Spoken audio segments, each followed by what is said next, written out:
Aujourd'hui, dans ce podcast, je vous emmène dans le sud. Imaginons pour commencer la Provence du Xe siècle. Non pas celle des cartes postales d'aujourd'hui.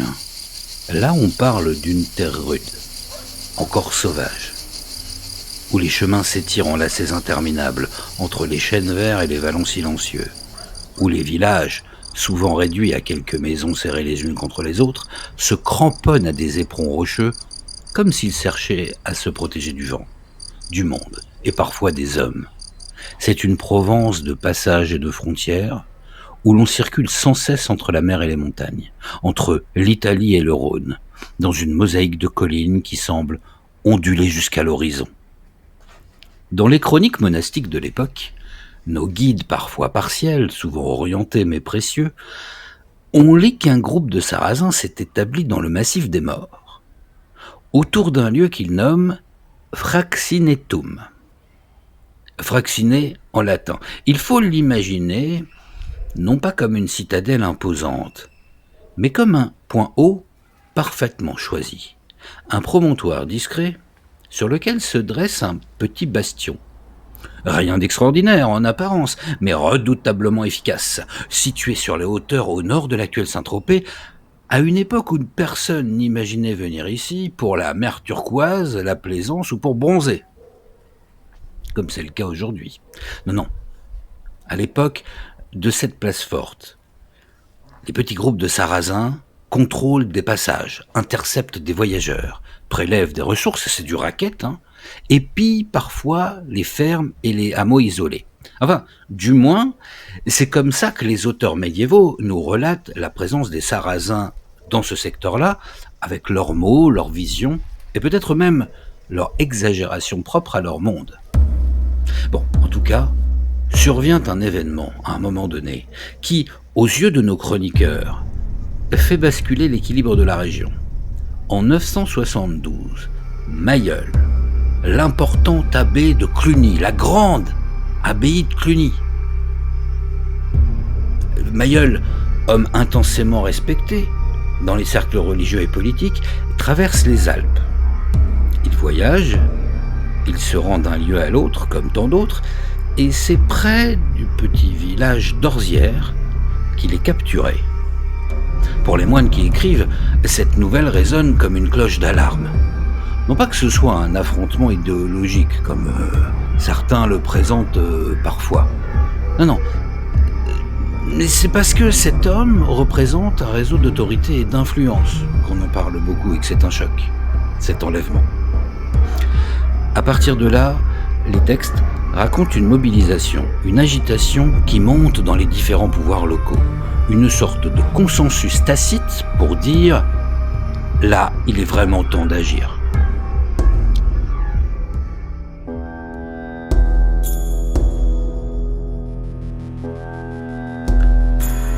Et c'est ainsi qu'un personnage va faire son entrée.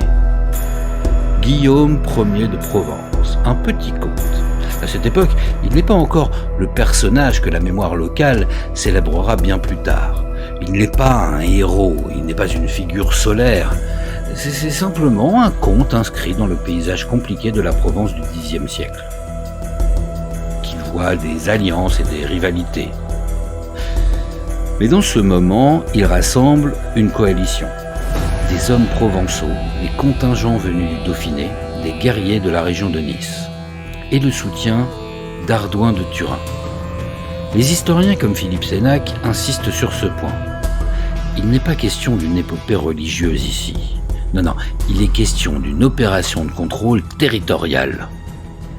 Un effort pragmatique pour remettre de l'ordre dans les routes et pour sécuriser des passages vitaux, pour redonner un peu de souffle à une région traversée depuis trop longtemps par des tensions diffuses. La coalition progresse alors vers l'intérieur du Var et traverse les Alpes. Les chroniques évoquent des combats, des escarmouches, dans les petites villes d'Embrun, de Gap, de Riez, d'Ampus et de Cabas. Ces chroniques ne donnent ni chiffres, ni descriptions précises, mais on devine, à travers ces mentions éparses, une avancée difficile mais progressive des affrontements dans des lieux où la montagne décide presque autant que les hommes. On imagine ces troupes marchant sur des chemins étroits, franchissant des cols balayés par le vent, glissant le long des parois rocheuses, tandis que les jours raccourcissent et que la tension monte.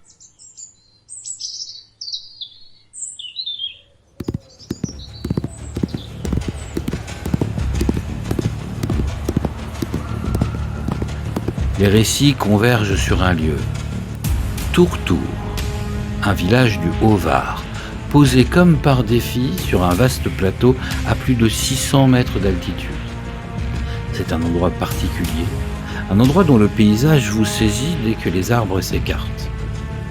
Soudain, la lumière envahit l'espace, une vue immense s'ouvre sur les collines du Var, les reliefs lointains du Verdon, ou même les morts au sud. Aujourd'hui, Tourtour est paisible, traversé de ruelles de pierre. Mais au Xe siècle, ce plateau offrait un avantage crucial. On y voyait arriver une armée longtemps avant qu'elle n'atteigne les premières maisons. Et l'espace suffisamment dégagé permettait de rassembler des forces, de se préparer, de reprendre haleine. C'est là, selon les chroniques de Raoul Glaber et d'autres, que les deux forces se rencontrent. Elles ne décrivent pas les manœuvres comme un roman moderne le ferait, mais parlent d'un affrontement intense, un choc sur un terrain dégagé, sous un ciel où le vent transporte la poussière et les voix. Guillaume et ses alliés finissent par prendre l'avantage, et les Sarrasins, ou du moins ce que les textes désignent ainsi, se replient vers le massif des morts. Les chroniqueurs amplifient peut-être la victoire, comme c'est souvent le cas dans les récits médiévaux écrits du point de vue des vainqueurs, ne l'oublions pas. Mais ce que l'on peut retenir, c'est que ce moment marque un infléchissement. Après Tourtour, la coalition avance et la dynamique change. La progression continue alors vers le sud. Les textes mentionnent l'appui de plusieurs seigneurs des vallées alpines. Vous les connaissez peut-être. Il y a le seigneur Levens, Aspremont, Gilette, Beuil ou encore Sospel. Alors eux, ils connaissent les chemins, ils connaissent les replis de la montagne, les accès les plus sûrs. Ensemble, avec la coalition, ils montent dans le massif des morts et ils atteignent Fraccinet. Et, selon les chroniques, la coalition s'empare du bastion.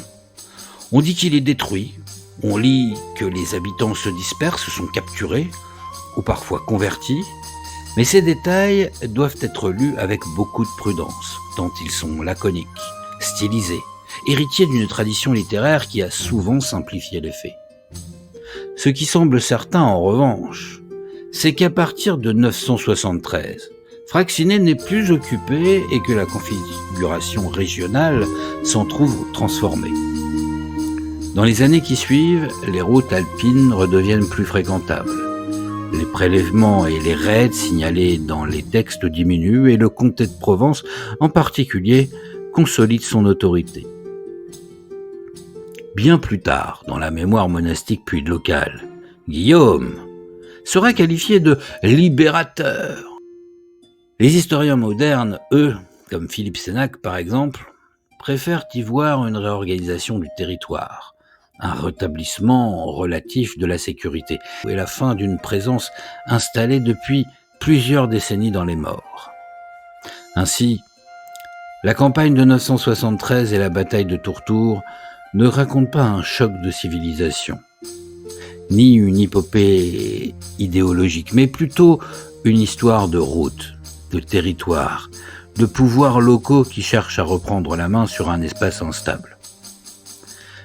Les sources médiévales donnent leur version, parfois enthousiaste, parfois orientée, tandis que les historiens d'aujourd'hui apportent la nuance nécessaire. Bref, entre ces deux niveaux de lecture se dessine un récit, celui d'une Provence en mouvement. C'est surtout ça que ça raconte, et c'est ça qu'il faut retenir.